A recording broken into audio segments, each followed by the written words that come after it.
વ્યાસજી પુત્ર શુક અને શિષ્ય સાથે પાતાળ લોકમાં રહેતા હતા, એટલે કે અમેરિકામાં રહેતા હતા. પાતાળ લોક એટલે આજનું અમેરિકા. મેરુ હિમાલયથી ઈશાન અને ઉત્તર તેમજ વાયવ્ય ખૂણાના દેશનું નામ હરિવર્ષ. અત્યારે યુરોપ કહીએ છીએ તે વેદકાળ મહાભારતમાં હરિવર્ષ કહેવાતું.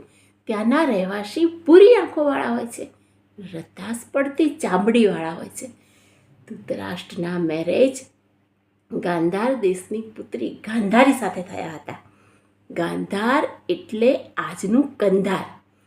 પાંડુ રાજાના દ્વિતીય લગ્ન માદ્રી સાથે થયા હતા. માદ્રી એટલે ઈરાનના રાજાની પુત્રી. અર્જુનના લગ્ન પાતાલ દેશના રાજાની પુત્રી ઉલોપી સાથે થયા હતા. ઉલોપી મૂળ અમેરિકન હતી. મહાભારતમાં એક ઉલ્લેખ એવો છે કે શ્રી કૃષ્ણ અને અર્જુન અમેરિકા અર્થાત પાતાળ લોકમાં અશ્વતરી પર બેસીને ગયા. અશ્વતરી એટલે અગ્નિયાન નૌકા. મૂળ તો આજની તમામ શોધ આદિકાળમાં પણ હતી.